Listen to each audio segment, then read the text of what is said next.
Bonjour à tous. Hello, hello. Bonjour aux premiers arrivants. Hum,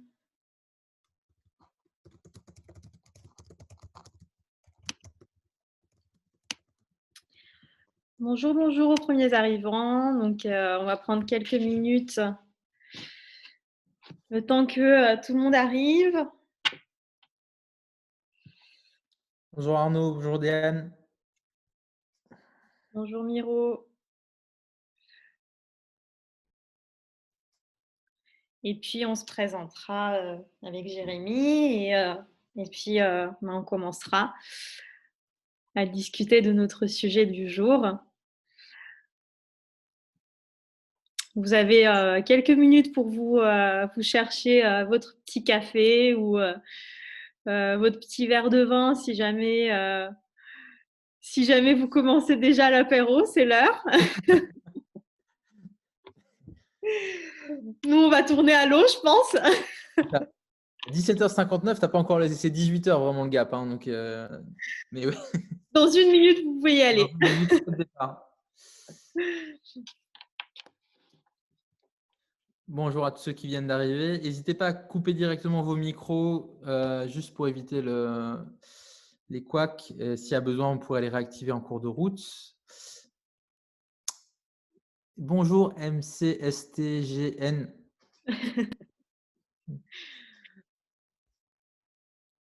Bonjour aux nouveaux arrivants. Il y en a qui sont bien ponctuels. Exactement.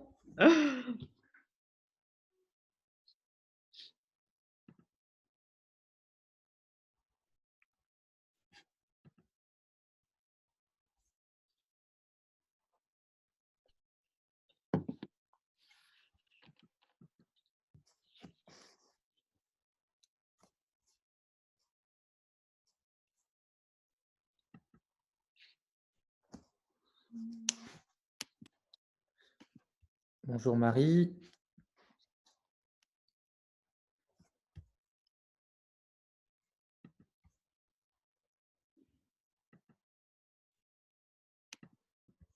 Alors, effectivement, vous l'avez remarqué, je pense, vos micros sont coupés. C'est pour faire en sorte qu'on puisse faire le webinaire dans les bonnes conditions, de ne pas avoir des bruits de fond. Et puis, on prendra bien sûr le temps à la fin pour échanger. Et donc, vous pourrez vraiment reconnecter vos micros et puis poser toutes vos questions, échanger avec nous.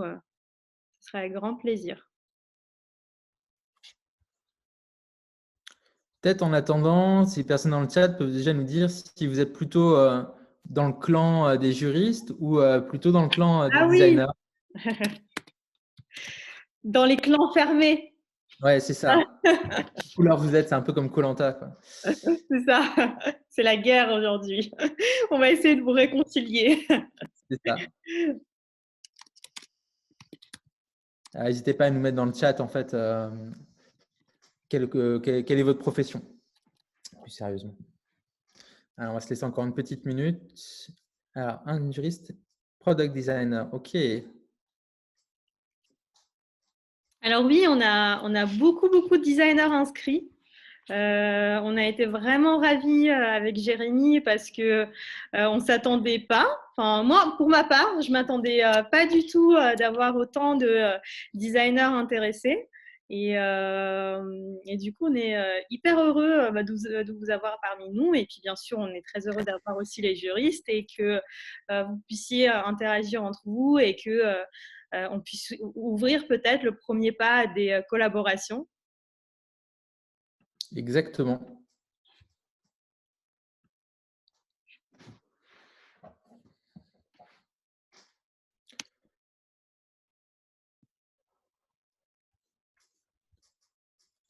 OK. On est à combien de participants là? Tu vois le 15. Ouais, OK. on a 15. Juriste croyant mais non pratiquant. Excellent. Legal designer in-house. OK. On a déjà des gens convaincus et ralliés à la cause. C'est ça. Ils pourront peut-être, c'est Miroslav du coup que je connais bien dans la communauté des legal designers et il pourra peut-être à la fin nous faire un petit retour d'expérience sur comment ça se passe justement, si ça l'intéresse pour lui, comment il a fait justement pour collaborer avec des designers et pour essayer de faire en sorte de cohabiter avec ce clan. Excellent. C'est drôle d'animaux. OK. Shall we start, Christina? Oui, je pense qu'on va. Alors, on a combien? On est à 15. On va Laisse de commencer voir. petit à petit. On va se présenter tous les deux et puis le temps que peut-être d'autres personnes arrivent. Alors, je vais commencer par me présenter pour ma part.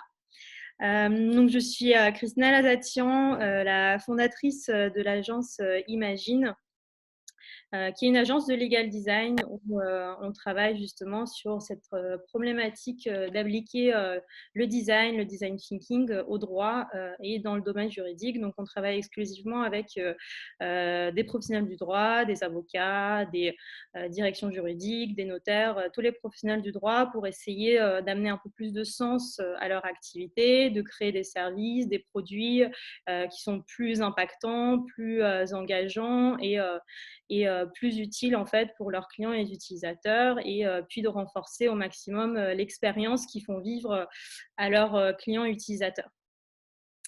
Je te laisse te présenter aussi, Jérémy.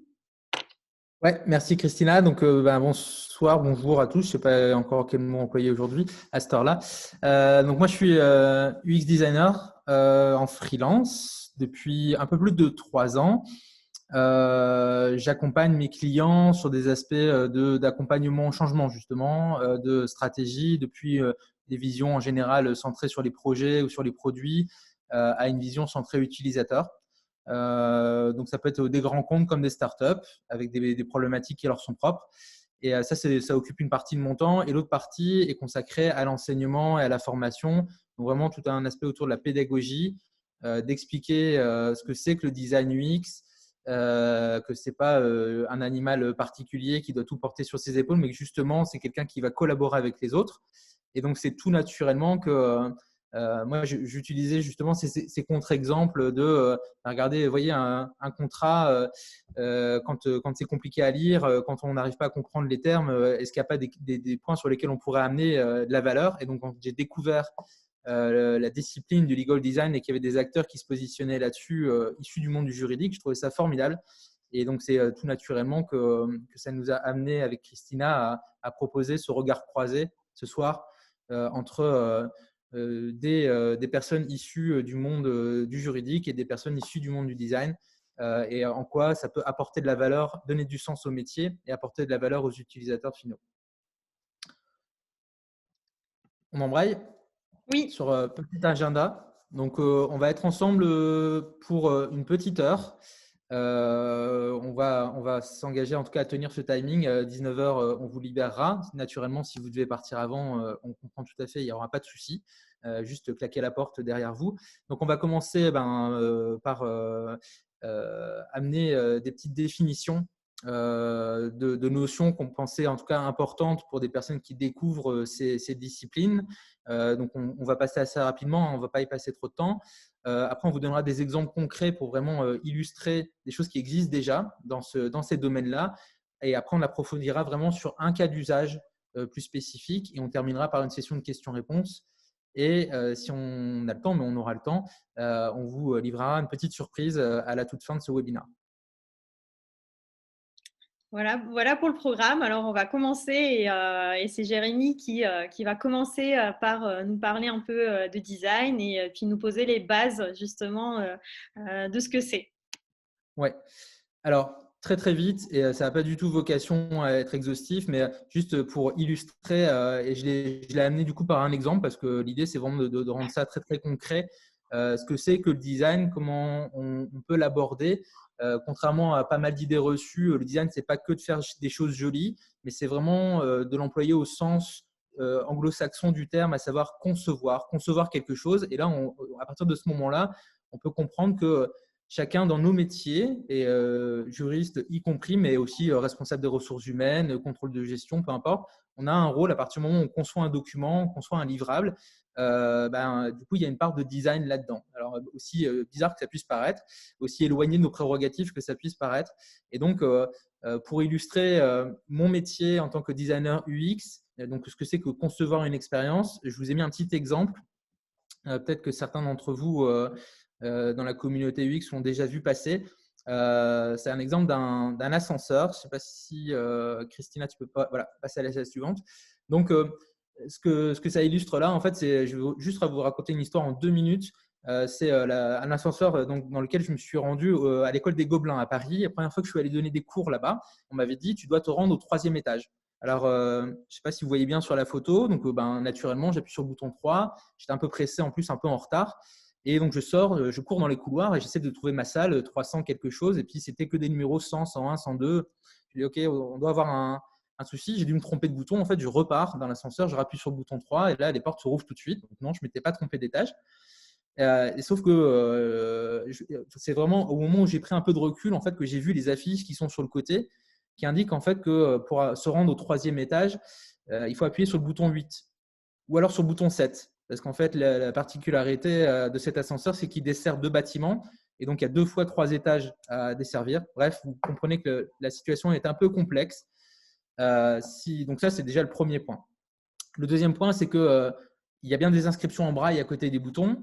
Mais ces inscriptions en braille, justement, voilà, Miro, merci de le souligner, tu fais la parfaite transition.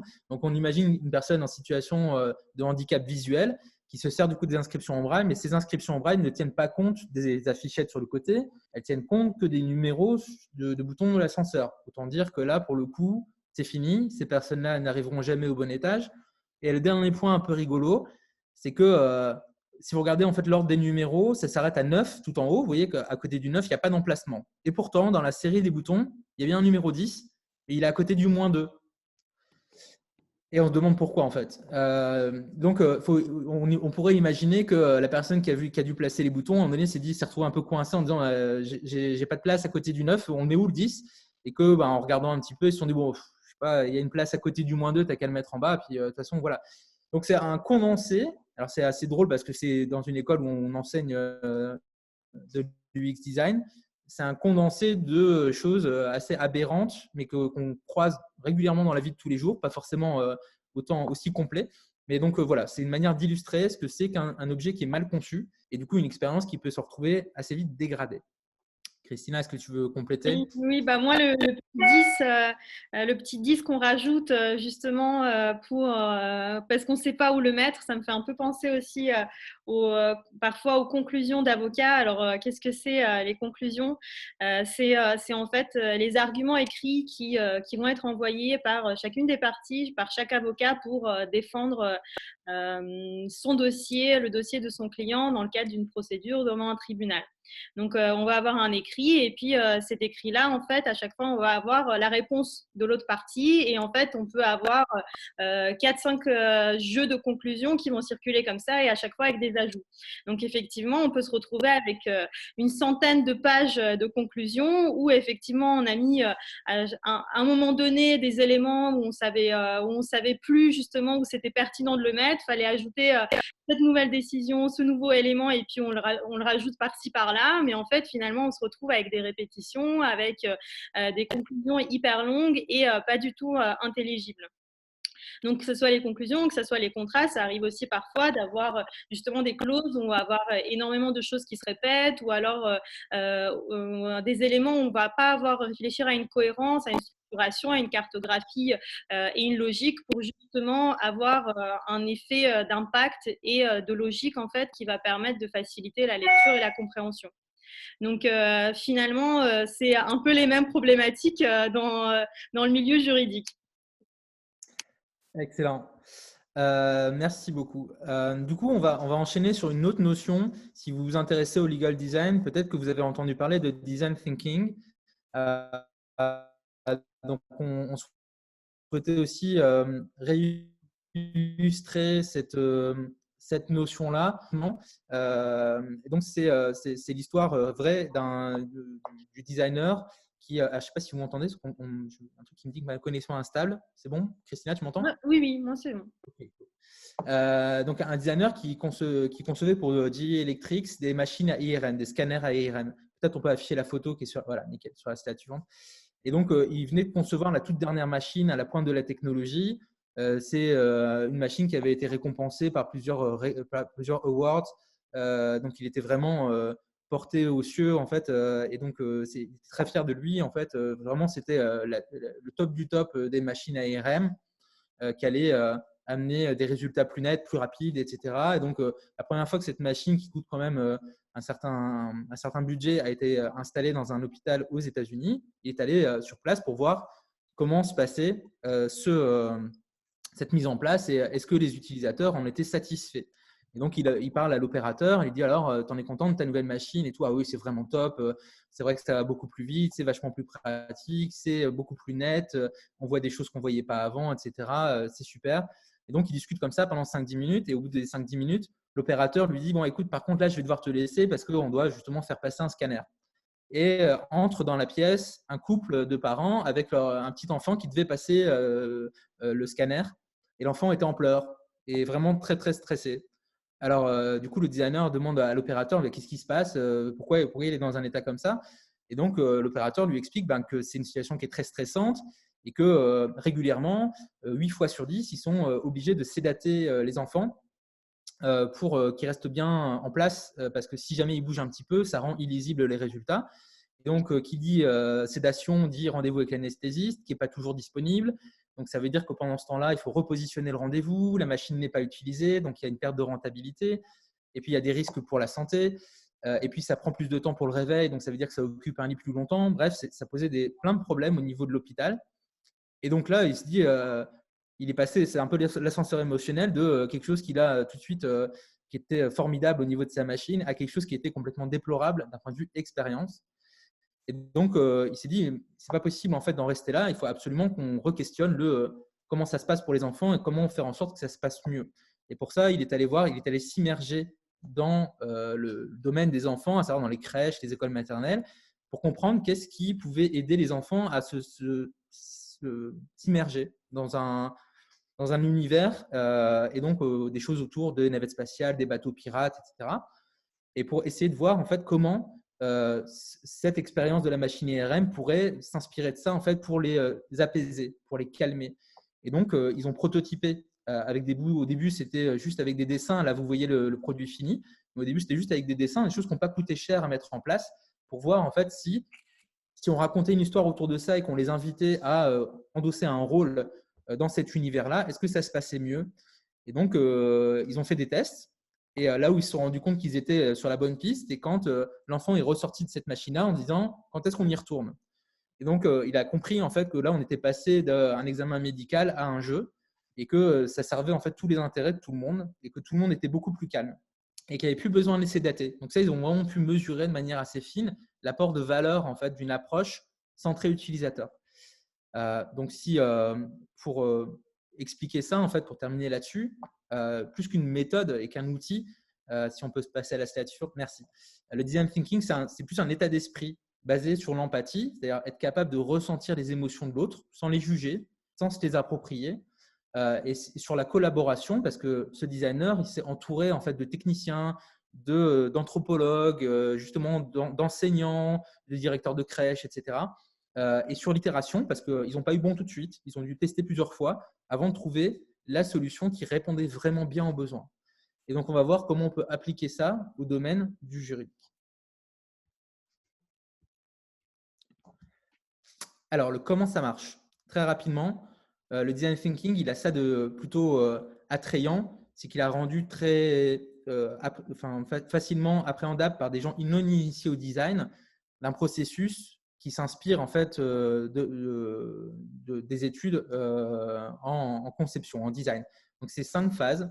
C'est une phase d'empathie, comme je vous l'expliquais, aller sur le terrain, comprendre ce que les gens vivent, et pour enchaîner sur une deuxième phase qui est, une fois qu'on a compris ce qu'ils vivaient, on a pu identifier des choses qui n'allaient pas, et donc des problématiques sur lesquelles on allait devoir adresser et mettre de l'énergie.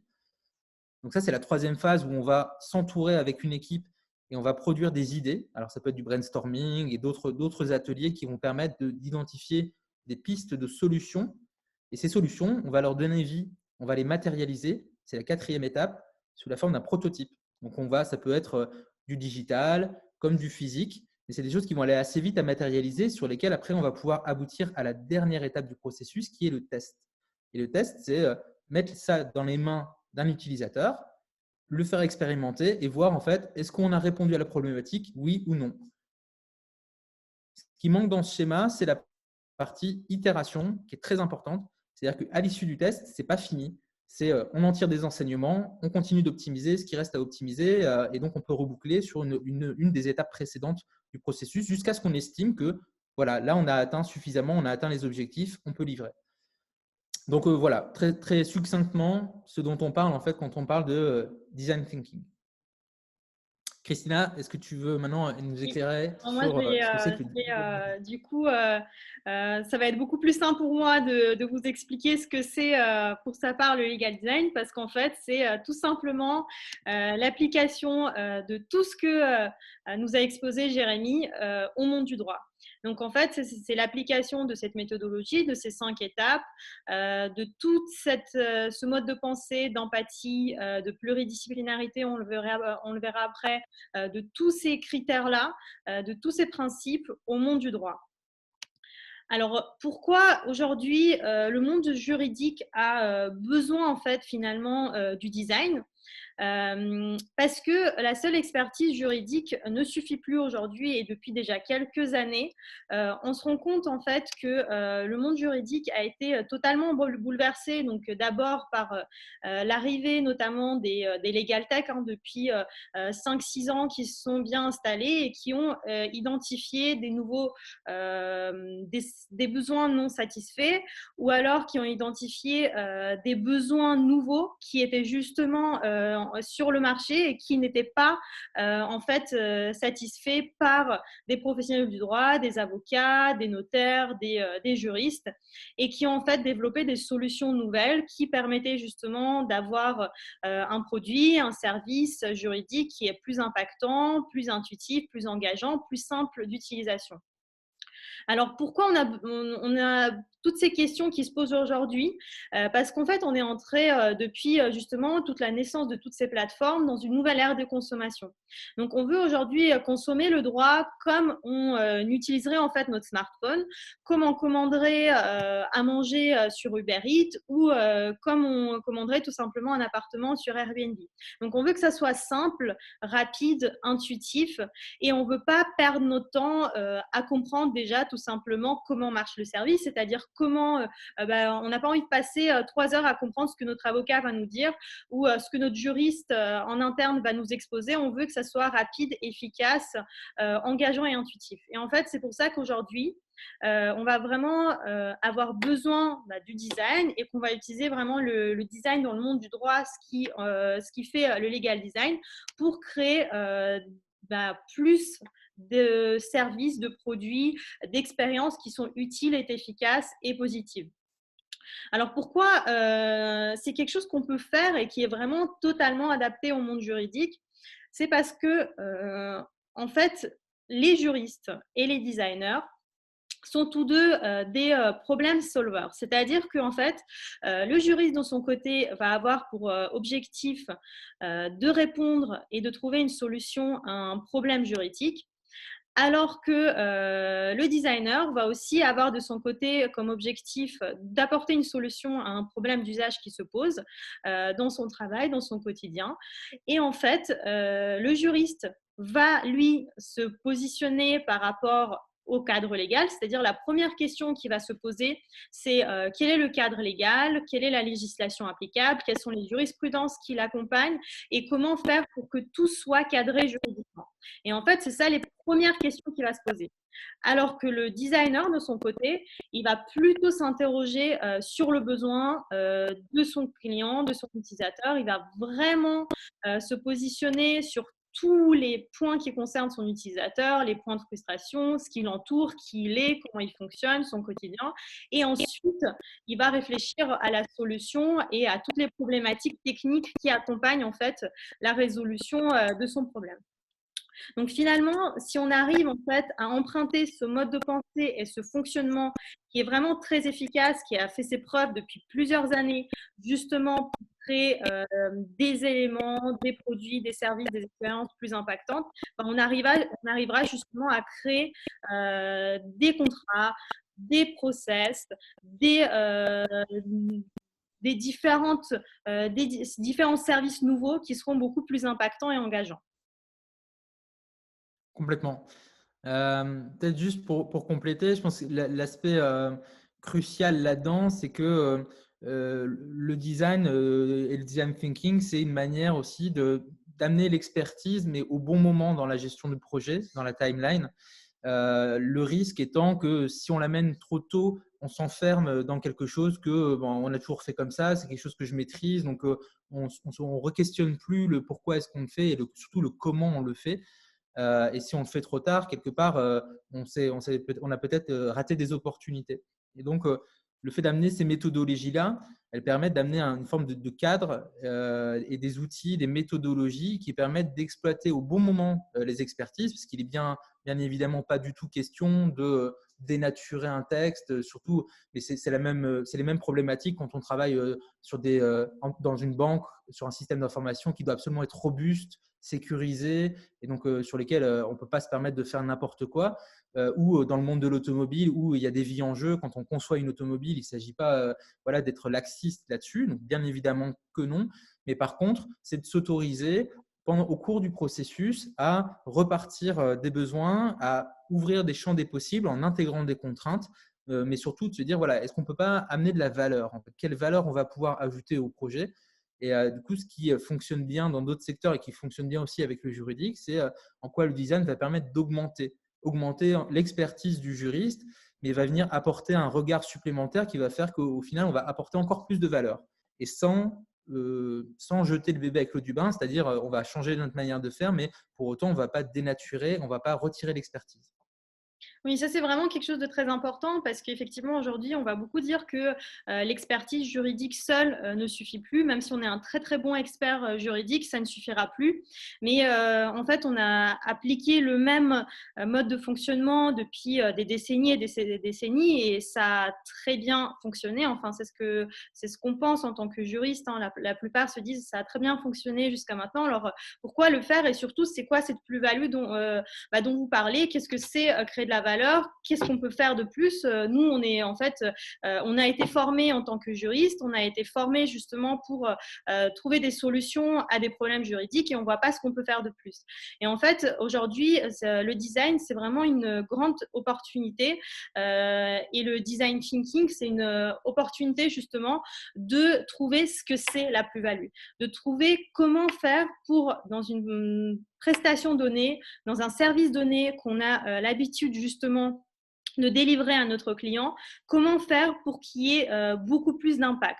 Comment faire pour que ce service soit plus clair, pour que notre client soit plus satisfait et qu'il vive une meilleure expérience et qu'il ne soit pas frustré, que ce soit sur des questions de facturation, que ce soit sur des questions de livrables qu'on va leur envoyer comme des contrats et qu'il soit surtout en fait finalement conforme juridiquement parce que c'est ce qu'on va voir parfois au niveau du RGPD notamment. Si on n'a pas la bonne conception aujourd'hui, on peut même être hors du cadre légal en tant que juriste. Donc l'idée c'est vraiment de prendre tous ces éléments et de les faire en fait collaborer ensemble pour créer quelque chose de nouveau qui est beaucoup plus utile et impactant aujourd'hui. Alors, avant de passer à notre cas d'usage, on va faire un petit vrai ou faux justement pour peut-être déjà mettre en place un peu d'interactivité dans le cadre du webinar et puis faire en sorte de détendre un peu l'atmosphère après ces quelques définitions et ces quelques enseignements un peu théoriques sur le sujet. Donc, on va commencer. Alors, ce sera un vrai ou faux, ce sera uniquement 3 questions hein, où on vous demandera d'interagir et puis de donner votre avis sur est-ce que c'est vrai ou c'est faux. Et vous pouvez le faire en fait dans le chat et puis on vous laissera 10 secondes et à chaque fois, on vous donnera la bonne réponse. Donc, on va commencer. Première question. Première question. Est-ce que c'est vrai ou faux que 50% ne lisent pas les CGV? Ah oui, on est unanime. Faux, c'est encore plus. OK. Donc, on a une majorité de vrais. On a même du encore plus. C'est déjà pas mal, 50%. Hein. Encore plus. OK. Il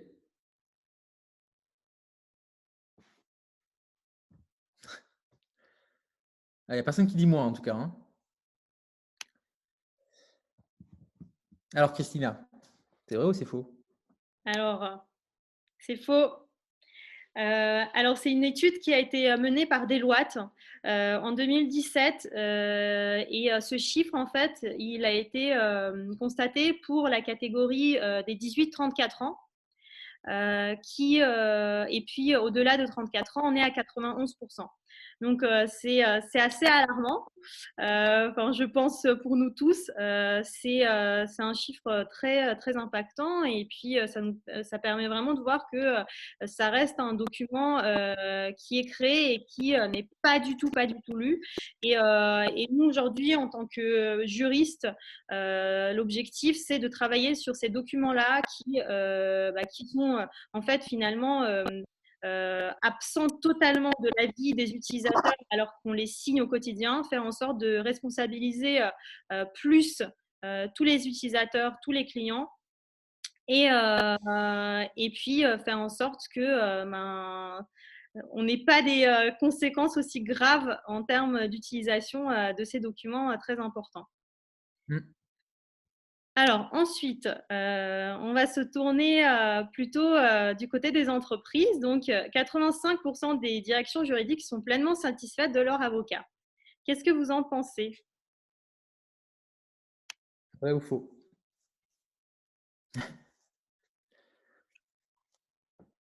Alors, faux, mais c'est vrai. Faux, c'est plus ou faux, c'est moins?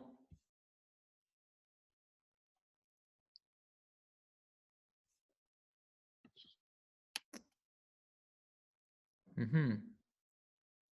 C'est moins.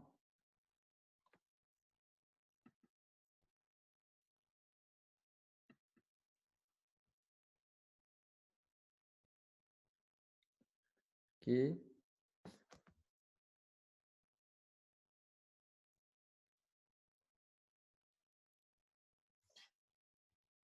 Alors, Patrick nous dit que ça dépend du contexte. On va effectivement. Donc, j'ai déjà donné la réponse.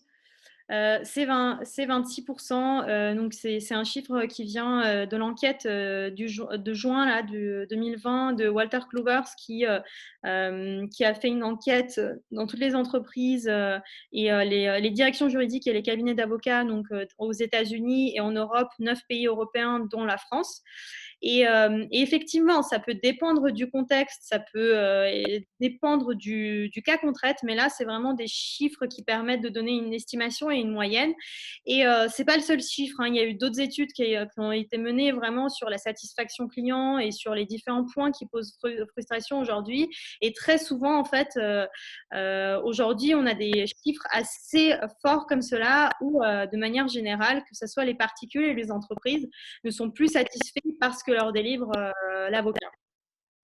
Donc, l'idée aujourd'hui, c'est de changer tout ça et faire en sorte qu'il y ait 100% satisfaction grâce au design et grâce au legal design. Et merci Patrick pour ta réponse de designer. Ça dépend du contexte. C'est une réponse de designer. Alors, on va passer sur la troisième question. Donc, 95% des personnes ne comprennent pas le langage juridique.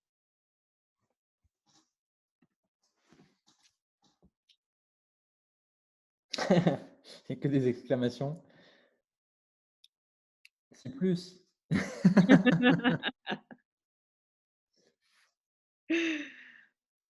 Ça dépend du contexte. On a plein de designers dans l'assistance.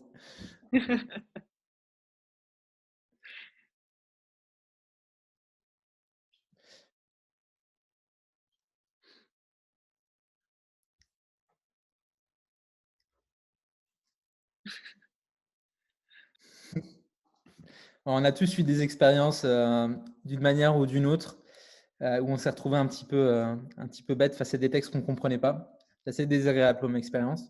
C'est vrai. Alors, verdict. Maître. C'est vrai. Vrai. Effectivement, c'est vrai. En fait, c'est un chiffre hein, qui est donné par le Conseil de justice de Bruxelles qui permet de montrer qu'en fait, le langage juridique, aujourd'hui, il a une telle complexité qu'il est compris par seulement 5% de la population. Ce qui fait que voilà, le reste de la population a vraiment des difficultés et justement vraiment c'est ce jargon juridique qui accentue cette complexité. Donc que ce soit le jargon juridique, que ce soit la complexité en elle-même, et puis également le fait que on va avoir des textes très très longs, beaucoup de répétitions, beaucoup d'archaïsmes, beaucoup d'éléments en fait dans le texte juridique en lui-même qui vont vraiment complexifier au maximum et rendre cela totalement illisible et inintelligible. Donc, aujourd'hui, on va travailler justement sur des techniques qui vont permettre à différents points de vue de simplifier cela, que ce soit du niveau du langage en lui-même, mais également au niveau de l'expérience et du design. Et donc, on va le voir sur la suite du webinaire. Alors, aujourd'hui, on a choisi avec Jérémy de vous parler du cas d'usage de la politique de protection de données pour plusieurs raisons.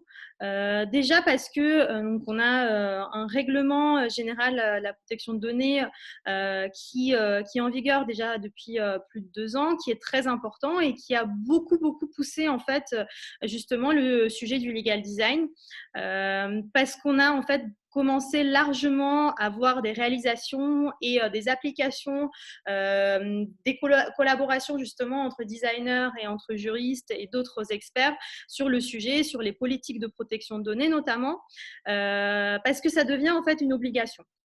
Aujourd'hui, si on n'a pas une politique de protection de données qui est concise, transparente et compréhensible, on peut vraiment risquer assez gros. Donc, c'est des sanctions et des amendes très, très élevées qui peuvent aller jusqu'à 20 millions d'euros d'amende. Et puis, ça peut également monter jusqu'à 4% du chiffre d'affaires mondial en fonction des entreprises. Donc, vraiment, c'est quelque chose qui est très important aujourd'hui et auquel on doit se conformer, auquel toutes les entreprises doivent se conformer de manière générale.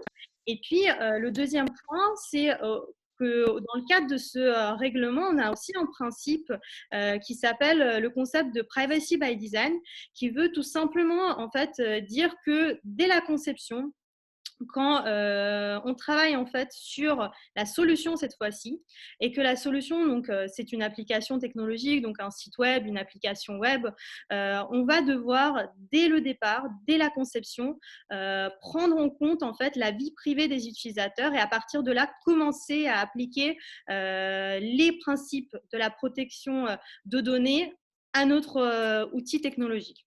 Donc, ce qui va faire qu'en tant que designer, vous allez devoir, dès le départ, vous poser toutes ces questions.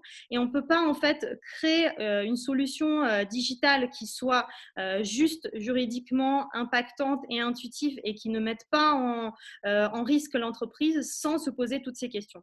Donc, ce qui fait que nous, on a besoin de designers, mais vous, en tant que designer, vous avez également besoin de nous aujourd'hui. Donc, on a besoin l'un de l'autre, on va dire. Et ce qu'on va faire, c'est qu'on va essayer de travailler ensemble pour avoir vraiment aujourd'hui des réponses qui sont beaucoup plus justes des deux côtés.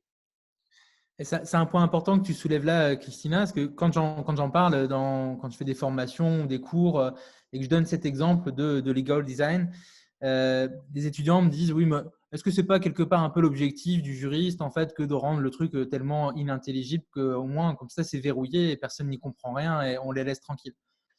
Donc, on voit là en fait que dans le texte de loi, clairement, en fait, c'est pas du tout l'esprit. Et donc, on est bien dans quelque chose qui est dans le sens de l'utilisateur final, où c'est bien une contrainte. C'est comme un brief design, de se dire voilà, vous juriste, votre brief, c'est de rendre les choses concises, transparentes, compréhensibles, aisément accessibles en termes clairs et simples.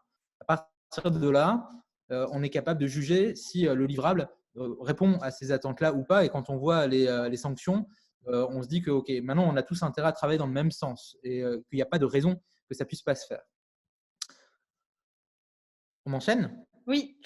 Alors, on va vous montrer un petit exemple et voir si vous connaissez justement, vous avez déjà vu passer ça avant de vous montrer une enquête intéressante. À votre avis, qu'est-ce que c'est? Pareil dans le chat, Ouais. s'il y a des gens qui, qu'est-ce que ça représente?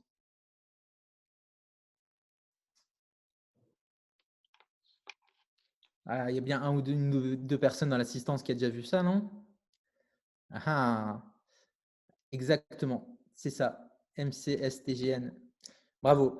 Donc, c'est un designer, un jeune designer qui s'appelle Dima Yarovinsky et qui s'est, entre guillemets, amusé à imprimer sur des papiers très colorés les conditions générales d'utilisation des réseaux sociaux comme Instagram, Facebook, etc., qu'on utilise tous sans jamais les avoir lus. On l'a vu tout à l'heure.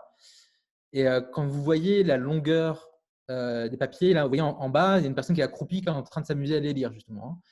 Et donc, on voit que ben, c'est juste complètement aberrant. Et c'était sa manière à lui, avec ce qu'il avait comme, comme moyen d'expression en tant que designer. Donc ça, c'était exposé dans un musée en Finlande de mémoire. Et ça avait fait un petit buzz à l'époque parce que ça avait un peu mis le doigt. Non, je ne sais pas quelle taille de caractère il a utilisé, Patrick. C'est une bonne question. Mais je pense que ça doit être du 6. Hein. Et donc, ça avait mis le doigt vraiment sur le côté absurde de on fait le job, nous, on est couvert, en fait, on a mis nos CGU. Maintenant, on sait bien que même si quelqu'un voulait se donner la peine de les lire, de toute façon, c'est juste peine perdue. Et donc, voilà, on en a fait une œuvre d'art. Et je trouvais ça assez rigolo d'illustrer ça en fait, dans le cadre de ce webinaire. C'était notre petit point d'exemple avant de passer justement à une étude qu'on voulait vous montrer, qu'on a trouvé très intéressante. Alors, je vais tout de suite aller sur le lien justement pour vous montrer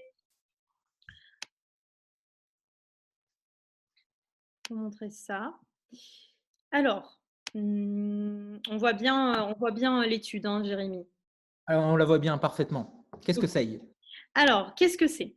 C'est en fait un projet sur lequel ont travaillé justement des journalistes en collaboration avec des designers et d'autres parties prenantes pour lire en fait, qui sont justement posés comme objectif de lire 150 politiques de protection de données d'entreprises différentes et variées, donc souvent des entreprises connues, hein, Facebook, Twitter, Airbnb, etc., pour voir effectivement qu'est-ce qui posait problème et quelles difficultés il y avait aujourd'hui au niveau de la compréhension, qu'est-ce qu'on devait faire justement pour pallier à cela.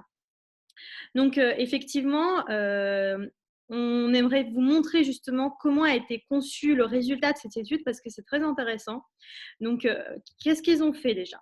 Alors, ils ont lu les différentes politiques de protection de données, ce qui a permis justement de faire différentes analyses. Donc, la première analyse, c'est que ils se sont, en fait, ils ont lu donc cette politique de protection de données et ils ont constaté un certain temps de lecture et une difficulté ou une facilité de lecture. Donc, en fait, au niveau du temps de lecture, comme vous voyez, on va aller jusqu'à 40 minutes par politique de protection de données. Donc, pour Airbnb, on arrive très facilement à 40 minutes si on veut tout simplement savoir comment sont traitées nos données, donc comment sont utilisées nos données personnelles, nos données de facturation, etc., qu'on communique quand on souhaite qu'on souhaite réserver un appartement. Ensuite, ce qu'ils ont fait, c'est qu'ils se sont interrogés sur la difficulté de compréhension. Et pour cela, ils ont en fait procédé avec un logiciel qui leur permettait justement de se positionner sur 2 points, donc la longueur du texte et aussi la difficulté du vocabulaire, donc le jargon juridique. Et donc, en fonction justement de cette difficulté de compréhension et de la longueur du texte, on va avoir un chiffre en fait au niveau de la difficulté de lecture et de compréhension. Donc là, comme vous voyez, on est sur une difficulté assez importante au niveau de la plupart des entreprises et Airbnb, Facebook, Uber, des services qu'on utilise assez fréquemment vont être en fait dans le top niveau au niveau de la difficulté. Et puis, un autre point important aussi sur lequel ils se sont positionnés, c'est en fait, ils ont également fait le lien avec le niveau d'éducation nécessaire pour justement être capable de lire et prendre connaissance de ces différents textes. Donc déjà on voit que souvent il faut qu'on puisse la plupart du temps sortir alors collège c'est la fac, sortir de la fac pour pouvoir avoir justement les capacités pour comprendre ces différents textes et puis pour une grande partie aussi de politique de protection de données, on va être vraiment dans le niveau d'une carrière professionnelle assez complexes comme le fait d'être médecin ou avocat, par exemple. Donc, on voulait vous montrer cet exemple parce que ça permet vraiment bien d'illustrer toutes les problématiques qui entourent toutes ces questions de vie privée. Et tout ce que vous avez mis dans les chats, en fait, est ce qu'on a tous déjà vécu, mais là, ça permet vraiment de l'illustrer de manière très graphique. C'est ça qu'on trouvait vraiment intéressant. Et là, pour le coup, de manière très, très étayée et scientifique. La complexité, c'est-à-dire le temps qu'il faudrait et que personne n'accordera jamais pour consulter quelque chose dont on a priori, on ne se sent pas tout de suite concerné, en tout cas au moment où ça nous est proposé. Donc ça, c'est le premier point, c'est ce qu'on a en ordonnée. Et l'axe en abscisse, en fait, donc le vertical, c'est quand bien même vous prendriez le temps, c'est de toute façon, pour une grande partie de la population, impossible de le comprendre. Donc de là, en fait, le challenge, il commence à devenir vraiment compliqué et l'équation, elle commence à devenir vraiment compliquée à résoudre. En fait. Donc c'est vraiment là-dessus qu'on voulait appuyer sur le constat, en fait, qu'on trouvait très intéressant. C'était illustré dans cette étude. Oui, c'est ça. Alors, on pourra en discuter après pendant l'échange si ça vous intéresse pour aller plus loin. Et puis, Jérémy vous a communiqué le lien si vous voulez vraiment vous intéresser à plus d'éléments à voir. Mais on a parcouru assez rapidement pour vous montrer les différentes problématiques. Donc, ce qu'on va faire, c'est qu'on va peut-être voir si jamais vous avez envie de vous lancer et que vous travaillez déjà dans une entreprise ou que vous êtes avocat ou que vous avez tout simplement envie de vous attaquer à l'étude d'une politique de protection de données, comment faire? Comment vous devez vous y prendre? Quelles sont les étapes à suivre? Et on va vous montrer justement quelques réalisations et comment y aller. Alors, une étape, en tout cas pour démarrer, et bien évidemment, comme on a l'habitude de le dire dans le monde des designers, ça dépend du contexte. Donc, bien évidemment, il n'y a pas une seule manière de faire, mais c'est de s'entourer en fait d'expertise complémentaires. Ça, c'est le premier point. Et c'est d'essayer de se rapprocher le plus possible du terrain, des utilisateurs finaux. Comment ça se passe pour les personnes en face? Si je prends l'exemple d'un contrat, il va y avoir effectivement le juriste qui va être en face en cas de litige, en fait, qui va du coup devoir décrypter en fait ce qu'on a dit pour voir en quelle mesure on a engagé. Mais il y a aussi la personne qui, elle, va signer le contrat, l'utilisateur lambda. Et donc, ils ne vont pas avoir les mêmes attentes, ils ne vont pas avoir les mêmes besoins. Mais néanmoins, le contrat, il va, dans la mesure du possible, devoir répondre à ces différents besoins. Donc, comment on vient capter ces besoins-là, donc descendre de ces bureaux, sortir de ces bureaux, vraiment aller sur le terrain, aller parler aux gens, ou capter en fait des moyens par des études, quantiques, quali, peu importe. Mais l'idée, c'est de s'imprégner du contexte et pour essayer de comprendre, au-delà de nos perceptions et de nos hypothèses, comment ça se passe pour les gens. Il y a des choses qui vont bien se passer, et puis il y a des choses sur lesquelles on va peut-être découvrir des vrais points de peine. Et c'est ça qui va être l'amorce du travail en legal design. Est-ce que tu veux compléter, Christina, sur l'aspect pluridisciplinaire? Oui, je vais compléter justement sur un point très important, c'est le fait, en fait, l'obligation justement d'adapter ce texte, ce jargon juridique et d'avoir un texte plus compréhensible. C'est qu'aujourd'hui, en fait, il faut vraiment faire attention de travailler justement avec des experts qui sont des juristes qui ont justement appris cette discipline académique qui est le langage juridique clair. Donc, on ne va pas transformer à tout va tout élément et toute clause du texte juridique. Aujourd'hui, c'est vrai que c'est quelque chose de très important pour les juristes, les avocats. Le fait qu'en fait, tout ce qu'on crée soit opposable juridiquement et que on puisse vraiment arriver à une sécurité juridique maximale tout en étant sur une solution qui est engageante, optimale et intuitive. Donc l'idée, c'est vraiment si on travaille sur des documents juridiques, il faut intégrer dès le départ des professionnels justement de langage juridique clair pour avoir une réponse qui soit la plus juste possible. Oui, exactement. Deuxième aspect, pour enchaîner, c'est l'empathie. Alors, de quoi on parle quand on parle d'empathie? On parle de la capacité à capter, comprendre les émotions de la personne en face. Le design, c'est aussi des choses qui sont autour des émotions, de comment je me sens en fait quand je suis face à un document que je ne comprends pas. Parce que ça fait partie aussi du job. C'est pas le tout de remplir des cases en disant bah, moi je nous ai couvert là-dessus, mais c'est comment va se comporter en fait et va se sentir la personne qui va lire mon contrat. Est-ce qu'elle se sent quelque part un peu nulle parce qu'elle ne comprend pas les termes que je lui évoque? Est-ce qu'elle se sent un peu dépassée? Est-ce qu'elle se sent juste un peu dans le flou et donc dans l'incertitude? Et être capable de jauger ça. Et donc là-dessus, les designers peuvent venir amener, ils sont formés là-dessus, c'est quelque part un muscle qu'ils ont exercé et sur lesquels ils peuvent du coup accompagner des personnes qui le sont moins sur le fait de ne pas juger une émotion qui va nous être, ou un verbatim qui va nous être donné, juste de le prendre pour argent comptant en disant voilà, c'est comme ça qu'il se sent quand il lit le contrat. On peut se dire qu'il est un peu comme ci ou un peu comme ça, ou que bah, si on l'accompagnait un peu, il pourrait mieux comprendre. Oui, mais la vraie vie, en fait, c'est pas ça. Et donc, juste, c'est de prendre pour argent comptant et de se dire voilà, ça, c'est notre matière de base. C'est le carburant qui va nous emmener un peu plus loin dans le chemin, sur le chemin du legal design. Effectivement, l'empathie, c'est vraiment quelque chose d'essentiel aujourd'hui savoir justement se poser des questions et interagir avec ses clients et utilisateurs, c'est pas quelque chose de forcément très facile en fait pour les juristes parce qu'on l'a pas forcément fait et on part souvent sur des idées conçues qu'on a. On part en fait d'idées conçues qui en fait qu'on a accumulées depuis plusieurs années et on se dit que si on travaille avec ce client depuis une vingtaine d'années, c'est qu'on le connaît bien et on n'a pas besoin de l'interroger.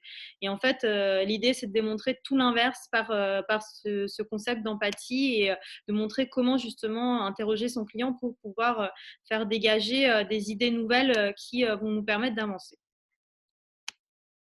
Et le dernier point, c'est d'être vraiment dans une démarche d'itération et de test. C'est je ne sais pas si on a raison et le meilleur moyen pour ne pas débattre pendant des heures entre l'équipe, moi je pense qu'il faut faire comme ci, non moi je ne suis pas d'accord, il faut faire comme ça, bah, c'est de tester, de prototyper du coup avec des outils qui peuvent être les moyens du bord, juste quelques morceaux de papier, des bouts de carton, des post-it, ça peut vraiment être à ce niveau-là. Hein, comme je vous l'ai expliqué sur la machine IRM, ils n'ont pas tout de suite lancé la redécoration en fait de la machine. Ils ont juste dessiné sur des feuilles de papier qu'ils ont collées sur la machine. Donc, c'est comment, en un temps réduit et avec des moyens réduits, je peux tout de suite me rassurer sur le fait on est sur une bonne piste ou pas. Donc, être capable de tester et de mesurer et d'itérer comme ça très, très régulièrement. Dès qu'il y a une nouvelle idée, OK, allons la tester, mais auprès des utilisateurs, donc tester auprès des bonnes personnes et avec les moyens qu'on a. Et au fur et à mesure, on va augmenter le niveau de finition de notre prototype.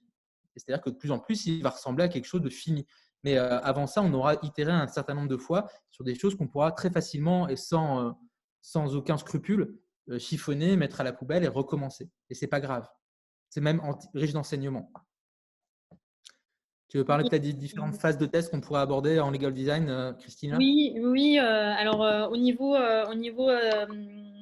du legal design, effectivement, quand on travaille avec des documents juridiques, on va avoir deux phases de test et ça, c'est très important aussi. C'est de tester en fait ce qu'on a transformé au niveau de la première partie, c'est-à-dire le texte, pour le rendre plus compréhensible et plus clair.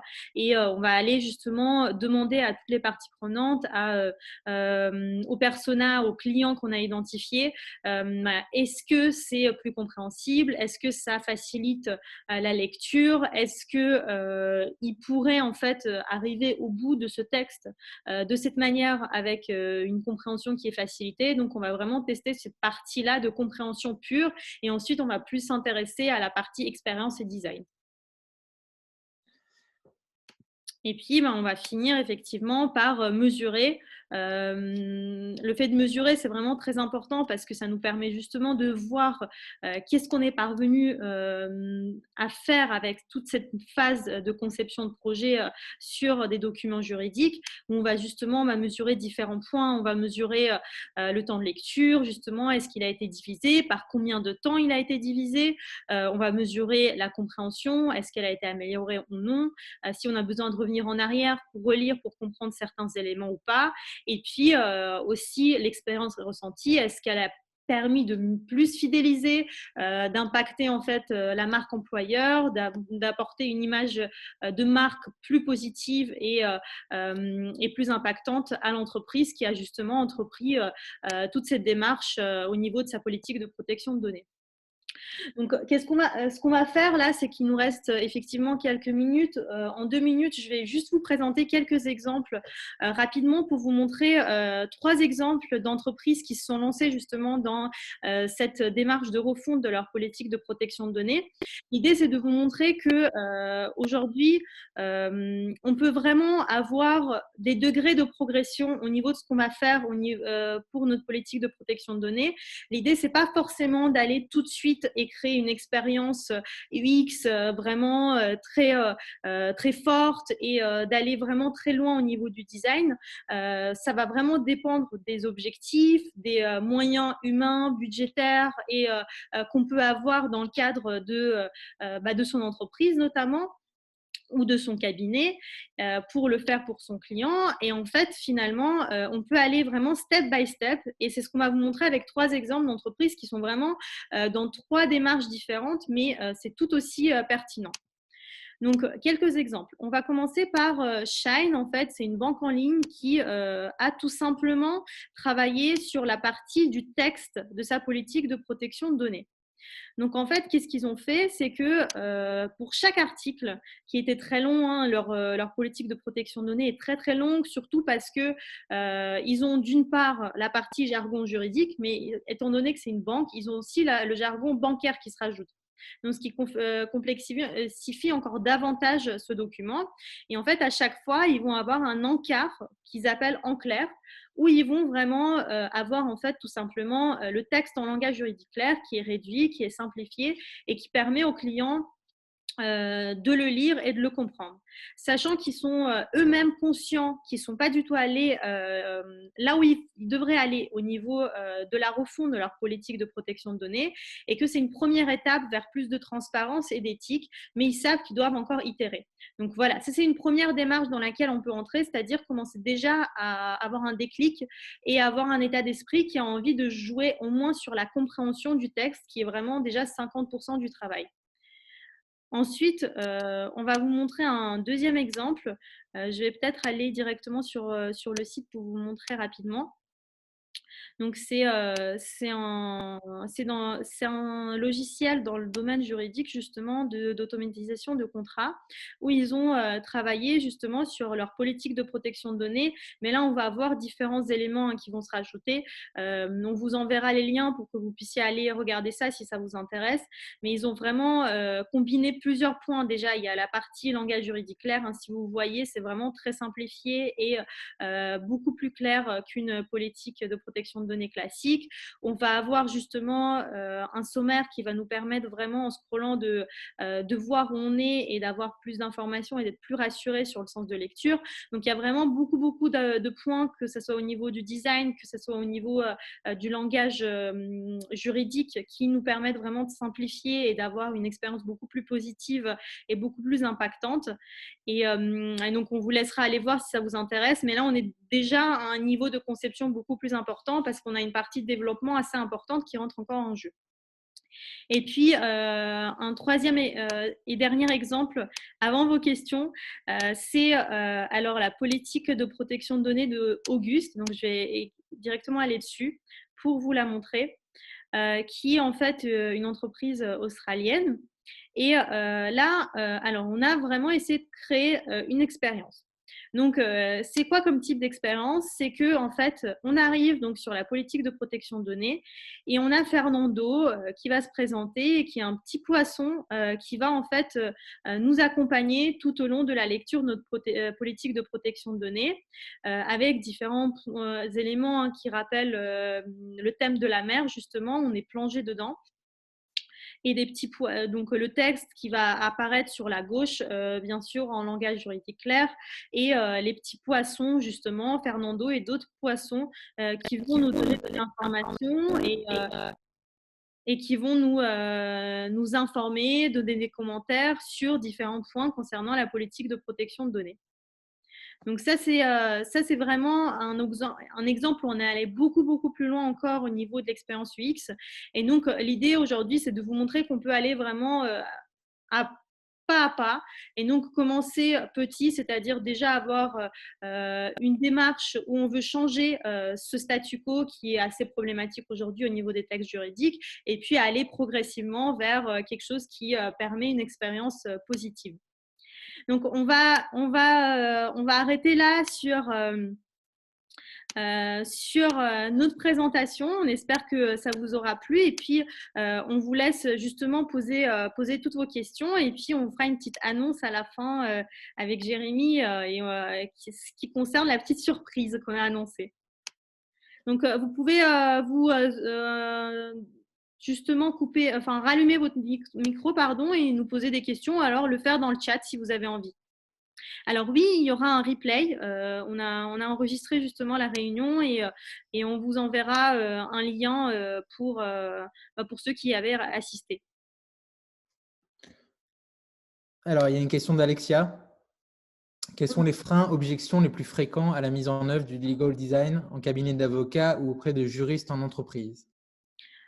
Alors, effectivement, les objections les plus importantes aujourd'hui, c'est la partie du langage juridique clair, donc du texte, où on va en fait avoir peur de transformer des textes qui ont été créés depuis de nombreuses années, depuis des décennies, qui parfois ont fait justement le test du tribunal où les clauses sont bien passées et le tribunal nous a pas condamnés sur ces clauses-là. Donc, ça veut dire qu'il faut bien les garder et bien les conserver pour la prochaine fois. C'est ce qu'on va se dire. Et donc, finalement, on va avoir peur en fait de transformer ces documents juridiques et de les rendre, de créer du risque, parce qu'on a peur du nouveau. C'est quelque chose de nouveau. Donc, en fait, finalement, c'est la peur du nouveau, mais qui est la même, et c'est les mêmes objections, je pense, dans plein de domaines. Enfin, voilà, Jérémy, tu l'as aussi expérimenté avec des ingénieurs. Dans le domaine juridique, c'est la même chose. Donc, c'est en fait une prise de conscience qu'il faut justement vivre. Donc, souvent, nous, par exemple, en formation, ce qu'on va faire, c'est que nos avocats vont également nous dire quand on va travailler sur des documents juridiques, est-ce que là on est toujours protégé? Est-ce que notre responsabilité ne pourrait pas être mise en jeu parce qu'on a transformé le texte juridique et qu'on l'a simplifié? Et en fait, voilà, on leur dit non, on va faire le test. Justement, on va regarder est-ce que le texte vous protège autant, c'est-à-dire est-ce qu'on délivre la même chose au niveau de l'information dans les deux parties, donc sans langage juridique clair et avec langage juridique clair. Et finalement, ils sont assez convaincus, mais parce qu'ils l'ont expérimenté, ils ont vu qu'effectivement, il y a des techniques, c'est une démarche, c'est une discipline, on ne va pas faire tout et n'importe quoi, c'est vraiment quelque chose qu'il faut maîtriser et sur quoi il faut travailler pour le faire de manière juste. Ouais, juste pour compléter sur ce point-là, tu l'as bien dit, Christina, c'est des choses qu'on peut aussi voir dans tout ce qui est relatif à l'accompagnement au changement. Il y a des réticences et surtout dans des métiers où on est là pour éliminer les risques. Et donc, soit dans l'aérospatiale, l'automobile, comme j'en ai parlé, l'ingénierie et donc le juridique, ils ont été formés, enfin, vous êtes formés pour éliminer les risques. C'est ce qu'on vous demande. Et jusque-là, ça a toujours été super bien fait.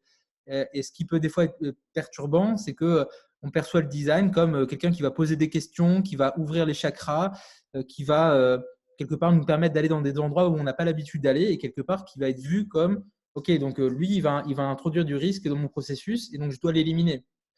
Donc, c'est comment le designer va faire preuve d'empathie pour dire non, non, je ne suis pas là pour instaurer du risque. Et donc, on est sérieux, on est méthodique, on est scientifique dans notre approche. Et comment le juriste va aussi se laisser un petit peu emmener, va se laisser prendre par la main pour aller dans des zones sur lesquelles il n'a pas forcément eu l'habitude d'aller, mais avec cette certitude que ça va augmenter le niveau de valeur qui va être produit. Euh, Alors, une autre alors, question. D'un point de vue juridique, quels sont les liens, pages obligatoires à avoir sur un site? Les liens du footer, par exemple, cookies, données personnelles. Alors, est-ce qu'on peut avoir une réponse oui. succincte, Christina? Oui, alors en fait, on a effectivement deux points. La politique de protection de données qu'on a abordée jusqu'à maintenant, qui est obligatoire, et aussi la politique des cookies, avec des nouvelles recommandations qui ont été justement dictées par la CNIL assez récemment. Donc, ce que je pourrais peut-être faire, c'est en envoyant le lien du replay, je peux vous envoyer quelques ressources à ceux qui s'intéressent sur les liens à prendre du site de la CNIL qui est très très bien fait et qui permet de voir effectivement les obligations aujourd'hui, et que ce soit en termes de politique de protection de données ou de cookies également. Parfait. Je vais me le noter. Est-ce qu'il y a une dernière question? Alors j'en ai vu une à laquelle on n'a pas répondu. Comment instaurer le legal design pour des démarches directement avec l'État, par exemple pour les immigrants ou les adoptions? Alors, je crois que Jérémy, toi, tu connais un peu hein, dans le domaine justement du service public. Il y a pas mal d'appels d'offres hein, sur le sujet. Tu peux peut-être. Oui, alors c'est pas directement lié au legal design, mais plus au design d'une manière générale.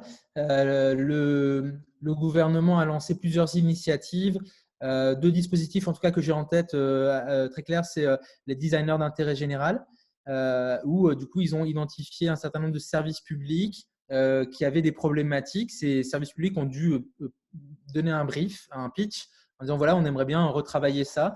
Et il y a une commission qui est passée et ça a donné lieu à autant de recrutements sur des missions, je ne sais plus si c'est 4 à 6 mois d'UX de designers qui ont du coup ce poste de designer d'intérêt général et qui prestent pour des services publics. Et le deuxième dispositif, c'est le commando UX, où là, c'est un peu le même concept, mais plutôt un peu en mode squad, où du coup, il y a un développeur, un UX designer, un porteur de projet. Et l'idée, c'est d'avoir en mode petite victoire rapide des améliorations sur des services. Donc, il y a des initiatives. Il faut du coup un petit peu farfouiller parce que les communications ne sont pas toujours limpides, mais il y a des choses qui existent. Je ne suis pas sûr qu'il y ait des choses en termes de legal design vraiment spécifiques appliquées au domaine public. Mais en tout cas, voilà, il y a des choses qui émergent. Et rien ne nous empêche après d'être force de proposition, en tout cas d'amener ces sujets-là dans des tours de meet-up ou de rentrer en contact avec des gens, etc. Donc voilà ce que je peux en dire pour l'instant. Oui, après, effectivement, il y a, si on, alors c'est pas forcément le legal design en lui-même, c'est pas forcément des contrats comme on l'a abordé ici, mais très récemment, il y a le site Légifrance hein, qui a subi une refonte, et voilà, effectivement, avant cette refonte-là, ils ont fait un appel justement à des designers, à des développeurs, ils ont cherché des experts, donc ça, notamment sur des points comme ça, que ce soit le site du service public, de Légifrance, ça, c'est des projets sur lesquels vous pourriez justement intervenir et travailler en tant que juriste et puis designer également. Et puis, si vous avez cette double compétence, c'est d'autant mieux. Ok. Dernière question. Attends, il y en a eu deux. On a Galaxy A20 qui nous dit j'aimerais savoir quel est le rôle fondamental du legal design.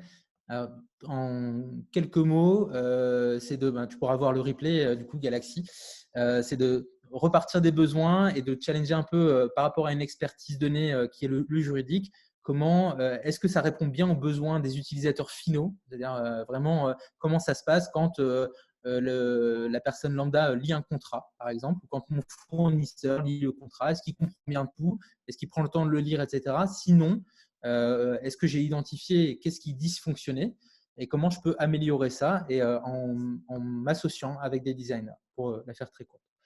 Et la dernière question de Patrick, qui a eu une expérience sur un projet RGPD avec une juriste et qui nous demande un feedback sur la co-conception au niveau du projet. Est-ce que le métier juridique a su se laisser embarquer et porter sur les attentes des utilisateurs identifiés?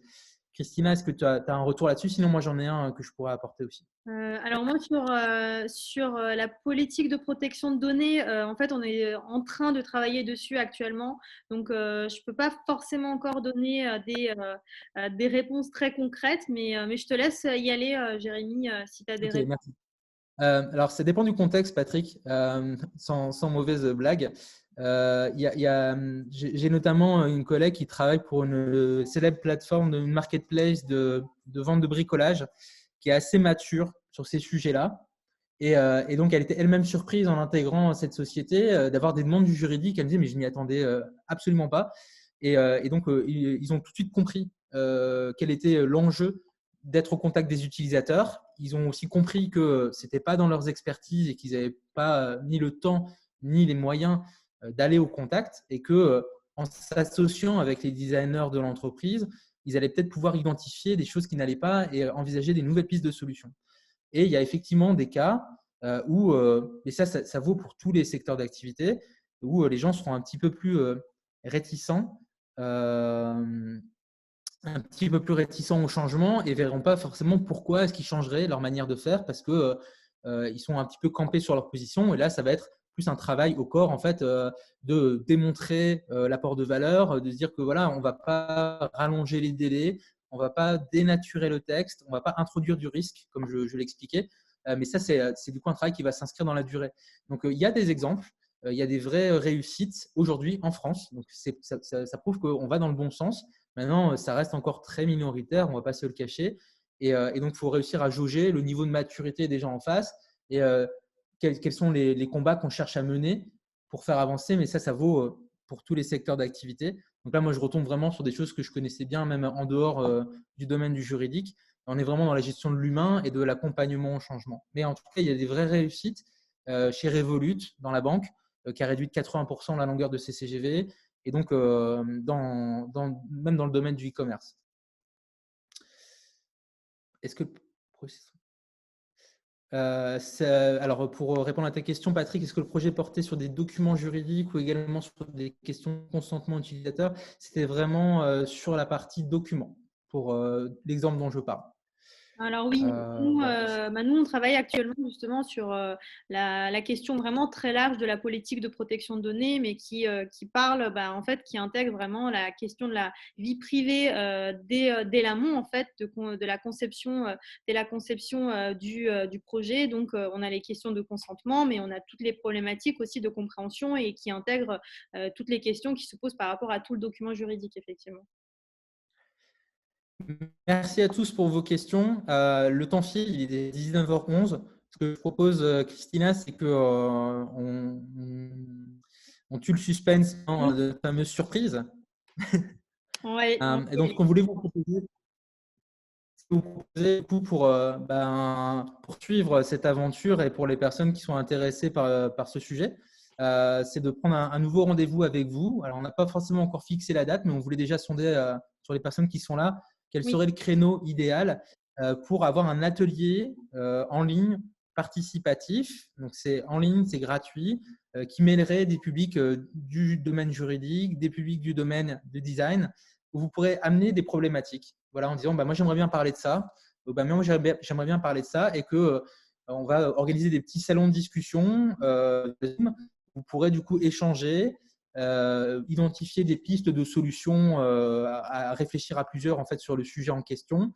Et on débriefera tous ensemble et on essaiera d'amener un regard un petit peu expert, en tout cas des avis en fait, que nous, on aurait pu constater d'un côté ou de l'autre de nos métiers. Et donc, cette date reste à fixer, mais on voulait d'ores et déjà vous annoncer ce rendez-vous et voir quel serait le créneau. Est-ce que c'est en semaine, le midi, le soir, le samedi matin. Donc, je pense que Christina, on a un super formulaire, un petit questionnaire qu'on va du coup vous proposer de remplir directement. Si Alors, ça fonctionne. oui. Donc, je vais peut-être juste compléter pendant 1 minute le temps de vous laisser de compléter. Donc, c'est quoi l'idée hein, de ce petit workshop café? C'est que on aimerait en fait aller un peu plus loin que ce webinaire avec vous et donc de vous permettre justement de vraiment collaborer sur cette fois-ci. Donc, où pendant 1h30, on va avoir finalement des juristes qui vont venir. Donc, vous allez remplir en fait un docs en amont avec les différentes problématiques sur lesquelles vous voulez travailler.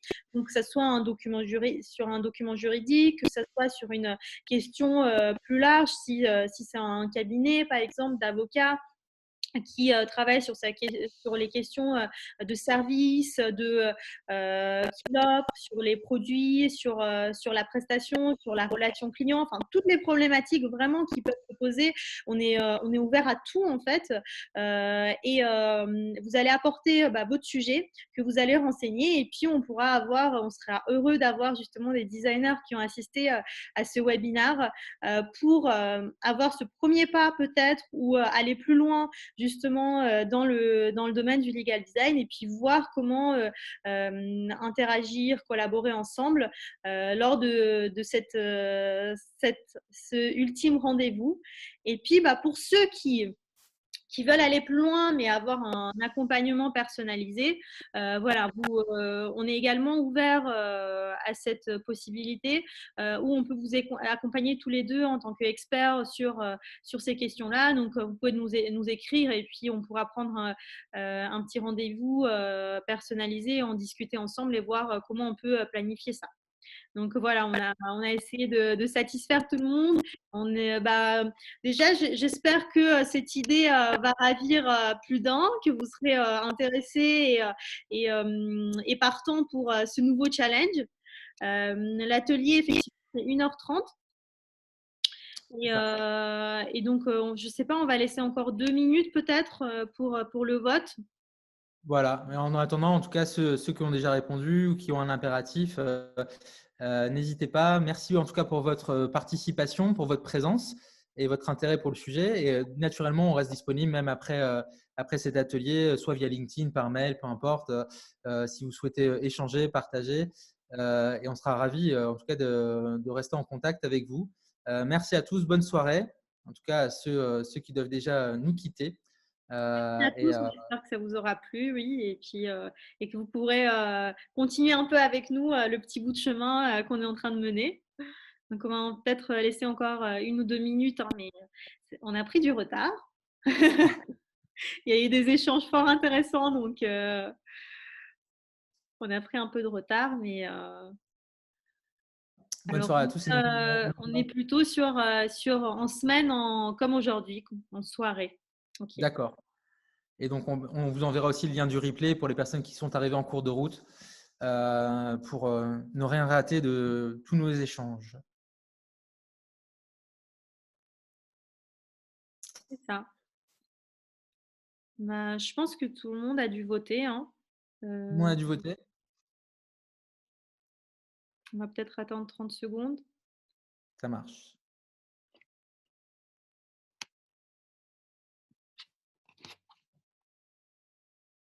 Je pense que on a laissé 3 minutes 40 là. Bon, on va considérer que c'est bon. De toute façon, au pire, on renverra un email si besoin. Merci beaucoup. Excellente soirée à tous. Merci, merci. Et puis, on espère vous retrouver très bientôt. Bonne soirée. Bonne soirée.